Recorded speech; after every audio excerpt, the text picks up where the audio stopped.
Hi students, I really appreciate your support of me doing my community board meeting tomorrow and watching these videos instead of having class. So this video is going to assume that you watched the other one that I previously posted on Canvas, which is from 2017. I'm using the same slides, I'm talking about the same concepts, but I'm going to start here assuming that you have watched the previous video. So one thing that I talked about previously is you need to know the names of all of these components and also know their alternative names, and I wanted to go ahead and write those up here. So the electron transport chain in humans, it starts with NADH dehydrogenase complex, and that is also known as complex 1. People that use complex blank with a number, it's going to be Roman numerals. So this is known as NADH dehydrogenase complex, as well as complex 1. I talked in the previous video about complex 2, which would be sitting about right there. It's attached to the inner mitochondrial membrane on this leaflet. And this complex 2 has a particular name as well. It's called succinate dehydrogenase. Succinate dehydrogenase. And it is literally a component in the citric acid cycle. So it is processing succinate, which is a 4-carbon intermediate. It's part of the citric acid cycle. It is attached to this membrane,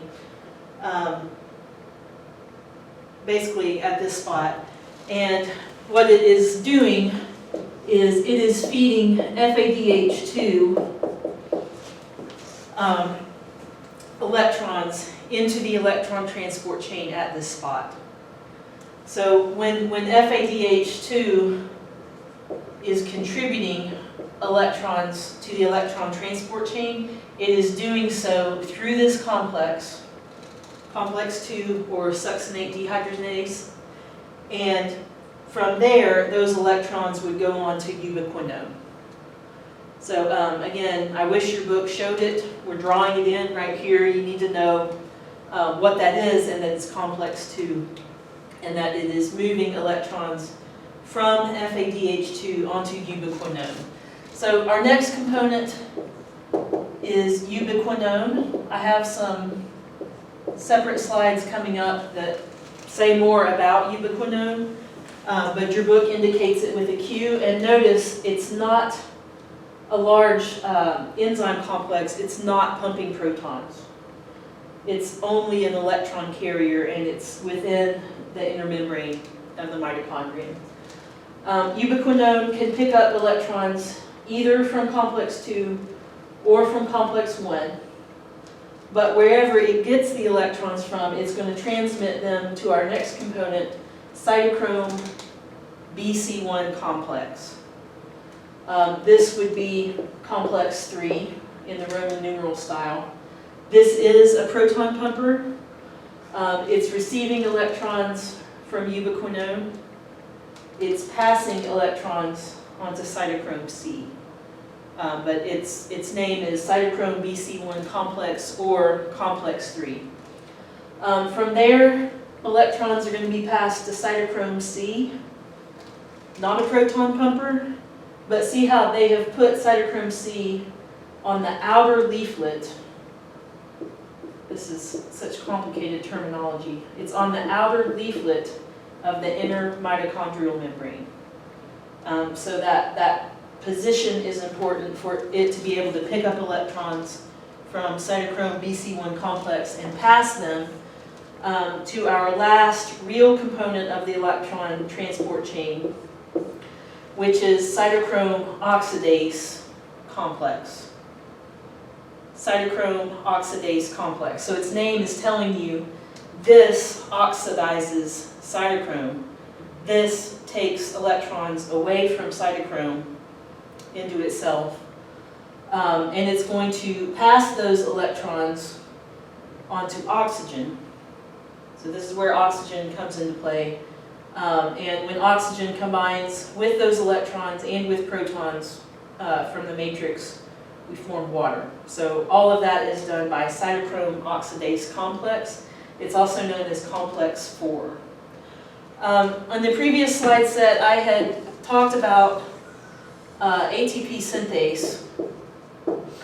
And ATP synthase is not part of the electron transport chain, but it does have a complex number. So in books or in individuals that talk about all of this as a respiratory complex, ATP synthase is considered to be complex 5. I don't love that terminology because that makes it seem like it's involved with electrons, and it's not involved with electrons at all. So make sure that for your upcoming exam, you know the names of these components, what order they're in, what are their complex numbers, because that's going to be important baseline knowledge for working on your exam. So I want to leave that there for a minute, pull this screen down, and go to some other slides. So all of this machinery, with the exception of ATP synthase, it's using electron energy to provide what we call the proton motive force, or PMF, proton motive force. The proton motive force is the hydrogen ion gradient. So we're taking electrons and passing them down the line and using that to pile up protons in the intermembrane space and make a very steep gradient. And that gradient has an electrical component. So the inner mitochondrial membrane itself has a polarity across the membrane. The inside's more negative than the outside. So that makes a positively charged ion, like a proton, very likely to come in just from the electrical gradient situation. And where our electron transport chain components are pushing so many protons into this inner membrane space, there is also a steep chemical gradient wanting or motivating, let's say, protons to flow in. So we're building up a gradient out here of multiple protons, and we have a concentration gradient, and that's aided by the polarity of the membrane also. So together, it's a very steep gradient, and it's called the proton motive force, PMF, proton motive force. Okay, so here again is our basic schematic of our electron transport chain. Here we've got the components. You might want to use this to draw in where's complex 2, where's ubiquinone, where's cytochrome C. Where do those go? And then now we've also gone on here ATP synthase. So when you see this red line here, that's the movement of electrons. And you could draw in for yourself at this point. We could have electrons also donated by FADH2 directly out of the citric acid cycle, but the red line indicates where did the electrons go, and they're going to end up on water, combining with oxygen. The proton gradient will, in essence, remain stuck out here unless it can flow through ATP synthase molecules. So let me make an important point here. All of these, it looks like, oh, there is an NADH dehydrogenase here, and we have a cytochrome BC1 oxidase here, and we have one cytochrome oxidase here. There are not just one of these, there are many of these. There are many of all of these proteins and molecules in the mitochondrial inner membrane, not just one, but we show them in this ordered line for clarity and so that your eyes know where to look, but there are really many of them. So what I want to focus on next is a little bit more detail about ATP synthase itself, which could also be called complex 5.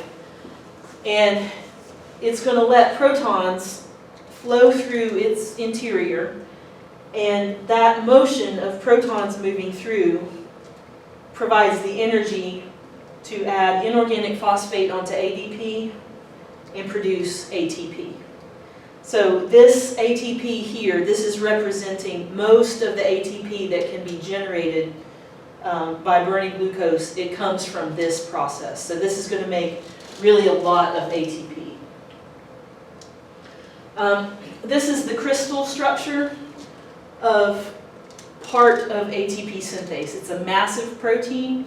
It's probably the most interesting molecular machine in the world, and it's had a lot of study done on it because what it does is so essential to life that we really need to understand it. So that said, I don't spend that much time on it in this class. If we had a biophysics class, we would spend probably 2 whole lectures just on this molecular machine. But it's got transmembrane components known as F0. So this would be like a channel where protons are flowing from intermembrane space through this channel, and they're heading this way. And as they flow through, their motion is going to spin this region known as the F1 ATPase. And I'll come back to why it's named that in a minute. But this region is going to spin from the flow of protons coming from one side to the other. And as it spins, somehow that motion makes ADP and inorganic phosphate join and produce ATP, which is the needed energy supply for the cell. So I always feel a little bit sad I don't have time to say a lot more about that, but this general protein is conserved amongst all life. That's how important it is, and it's playing a similar job in all forms of life, but all of them have the F0 subunit, all of them have the F1 ATPase unit. Organisms that don't have mitochondria, they have these in their regular cell membrane. So it doesn't have to be in a mitochondrion. In people, it's in the inner mitochondrial membrane. Something that's very interesting about ATP synthase is that we tend to learn about it that, yes, here come the protons, they're rushing through, this segment is spinning and we're making ATP. The name of it, ATPase, look back at this. See how it says F1 ATPase? That means an ATP cutter or ATP spindle. That name comes from the ability of ATP synthase to run backward. So the normal way that we learn about it, it's making ATP using a gradient. In certain situations when it's needed, ATP synthase can actually spend ATP and push protons back into the intermembrane space. It can run in reverse. So that's interesting. You might ask, why would that ever need to happen? Like, isn't the whole point of this just to make ATP? There are sometimes reasons why it would need to run backward, and the next slide is very relevant to that. Okay, the reason why sometimes you might need to run ATP synthase backward is that the proton gradient is not just for making ATP. It's needed for other things too. So I need to, this is one of those slides I'm going to need to write on. So let me take a minute and erase here.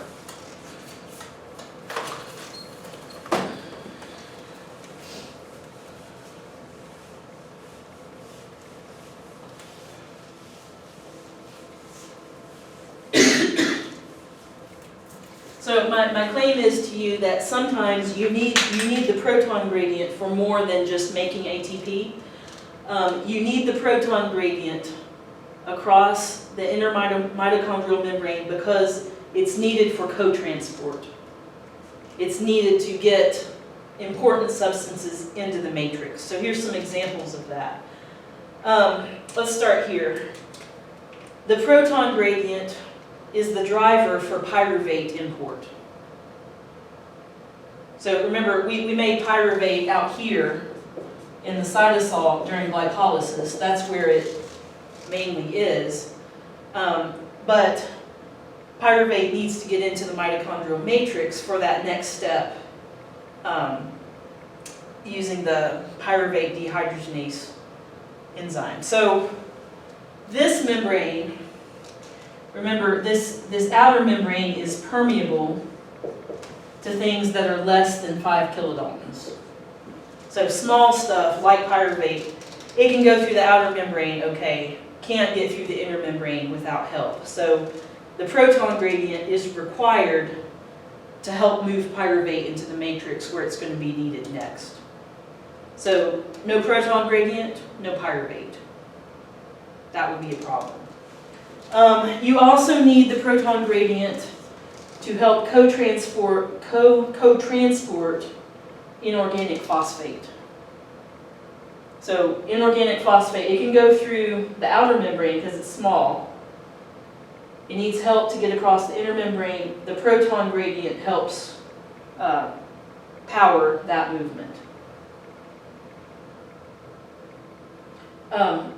This part, I'm not going to talk about that this year, okay? So don't worry too much about that. If I had you watch this video, somehow time is short and I'm not going to go over that this year. But let me go back to the previous slide. So if, for all of this to work, to make ATP using this mechanism, you have to have inorganic phosphate available in the matrix. And you also indirectly needed pyruvate in the matrix so that you could ever get citric acid cycle and get electrons to run electron transport chains. So if a cell does not even have enough pyruvate here or enough inorganic phosphate in the matrix, it can spend ATP to regenerate the proton gradient, and then that proton gradient could be used to pull in these needed substances. So that might be a reason why that would happen. One other really important thing that I want to make sure that you know this terminology is that this way of making ATP, this is called chemiosmotic phosphorylation. So the ATPs that are made here by ATP synthase, where you've got a chemical gradient that is powering their formation, that's chemiosmotic phosphorylation. The other ways of making ATP that we've seen so far, that's called substrate level phosphorylation. So substrate level phosphorylation is making the ATPs that are made in glycolysis or the GTPs that are made in citric acid cycle. That is a way to make ATP or GTP. It's not super efficient or effective as this model, but those terms tend to come up on your pre-professional tests. Chemiosmotic phosphorylation versus substrate level. This is much more effective, and most of the ATPs made from glucose oxidation in people are made with chemiosmotic phosphorylation.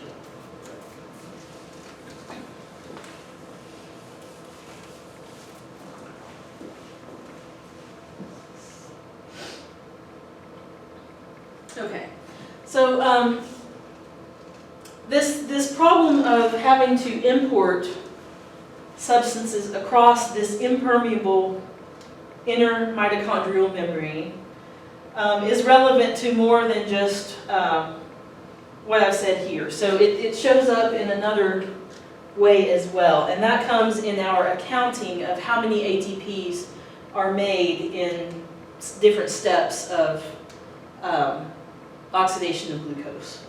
So remember, I have been encouraging you to memorize this segment of this chart. And if you remember last week when I had a brain fart about something else that happened in that intermediate step between the end of glycolysis and the start of citric acid cycle, What that was is that step generates 2 NADH. So pyruvate dehydrogenase complex also generates 2 NADH, and you'll need to add that to your notes. But if we kind of look at how many ATP can be made per glucose, you may have learned in high school that it was something like 36, or maybe you learned 32 or so on. As time goes by and biochemists are better able to do sophisticated analyses of this process, it seems that it's more like 30, and here's why. So there's 2 ATPs made in glycolysis, so yeah, 2 ATPs. There's 2 GTPs made in citric acid cycle, so there's those 2. All of the other ATPs that get made are getting made because NADH or FADH2 are contributing electrons to the electron transport chain, and that electron energy is then producing the proton gradient that then ATP synthase is letting those protons rush through and generating ATP. But all NADHs are not created equal. So let's start here.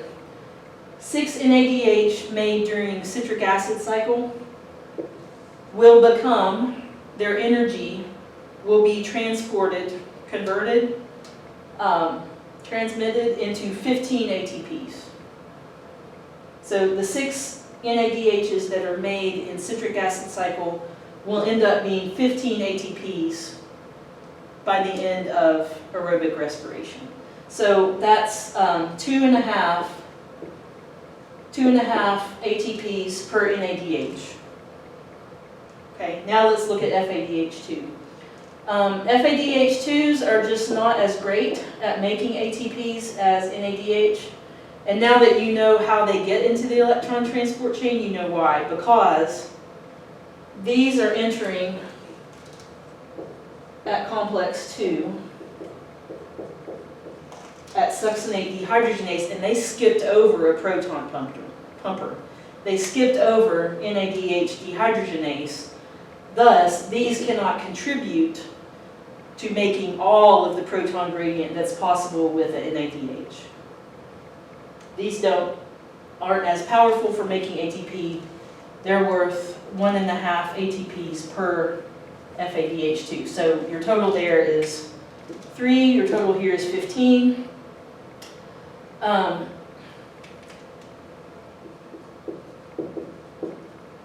These NADHs are equivalent to these because they're already in the mitochondrial matrix, so we've accounted for that.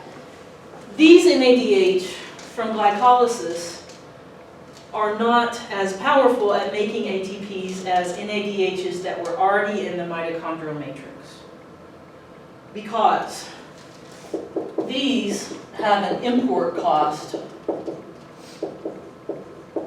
to get to the matrix. So if I'm an NADH and I've been formed in glycolysis, hey, I've got some valuable electrons. I'm going to take them to the electron transport chain. I'm going to drop them off. But to get there, I'm not in the place where I need to. I'm in the cytosol. If I'm a NADH made during glycolysis, I'm in the cytosol. Go the other way here.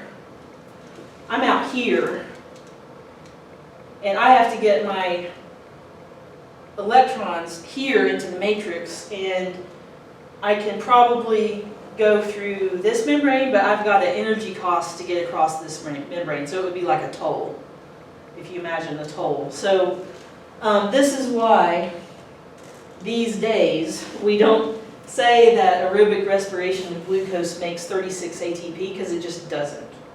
It just doesn't. It's about 30 ATP.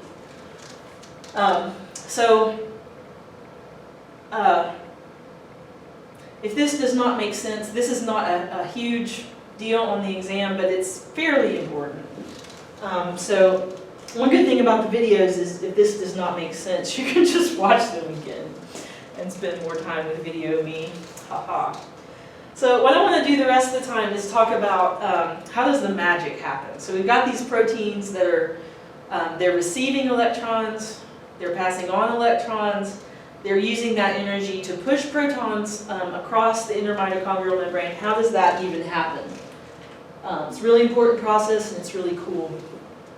So the way that this happens has to do with the way that redox works in a cell or a watery situation.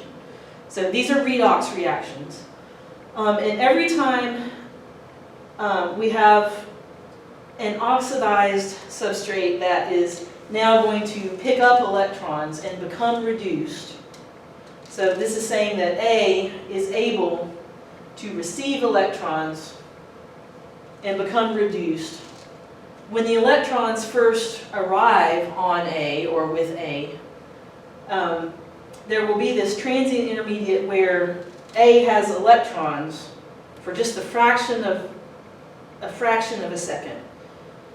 But then those electrons will be joined by protonation from being in a watery environment. So when redox is happening in a water environment, electron movements are also often accompanied by proton movements as well. So when A gets reduced, it's getting electrons and it's getting a hydrogen. It's picking up electrons and a proton as well. This also goes with the other way too. So if a chemical in the electron transport chain starts out reduced, like it's currently holding the electrons, when it donates electrons somewhere else, there will be a fraction of a second where chemical B here is still hanging on to that proton.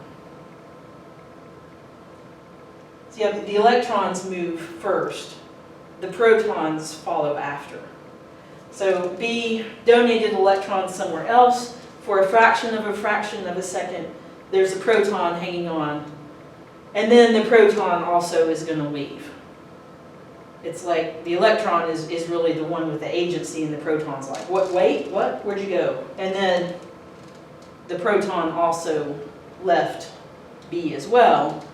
All of this happens very fast, but it's technically two different steps. So this concept of protons following electrons wherever the electrons are going, but lagging behind, that's key to how electron transport chain is linked to making a proton gradient. What we're looking at here is A, B, and C. These are components of electron transport chain. And it's showing, okay, A is going to move electrons onto B. The proton is also coming along just a fraction of a second later. And then when B passes electrons onto C, the proton also leaves B, but it's a little bit later. And the key part is, see how B picked up, B picked up a proton on one side of the membrane, and B donated a proton on the other side. So when B got reduced by these electrons, the proton came from this side of the membrane that followed after. When B acted to reduce C, C got the electrons, the proton, hopped off, but it happened to hop off on the other side of the membrane. That's how proton pumping works. Pick up a proton on one side of the membrane, drop it off on the other side. One thing that's difficult about this figure is that it's oriented opposite of all the other figures that we've seen for proton pumping. So let's add on here something that will help.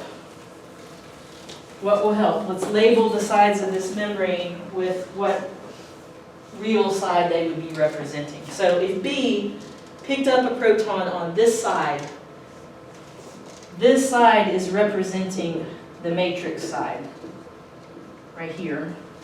And if B is dropping off the proton on this side, this has to be the intermembrane space side,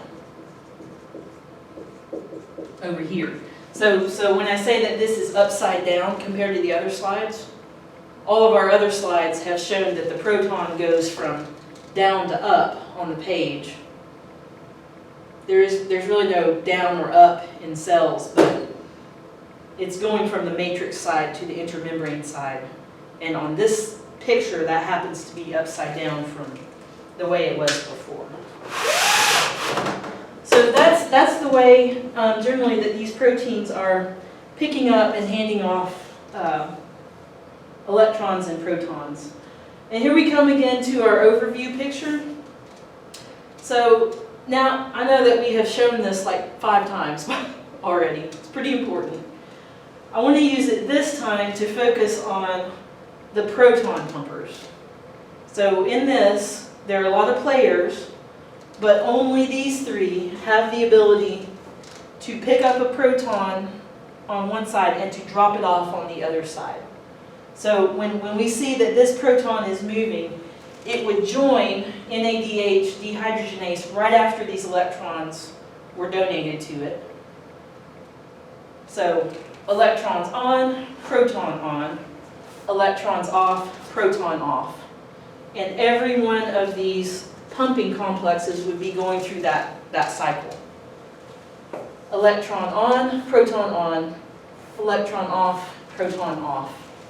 It's just that the proton joins from one side of the membrane and it leaves on the other side. So the combined effect of all of these electrons moving through these components is that protons are grabbed from the matrix and dropped off on the intermembrane space side. I just think that's cool. And again, the real mechanisms of it would be more of a biophysics type of class, but if you want to learn more, I've got a textbook that you might like about that. So I want to say a little bit now about ubiquinone and cytochrome C. So looking back at this, remember ubiquinone is not a proton pumper. It's not even a protein. It's a molecule. It's an organic molecule.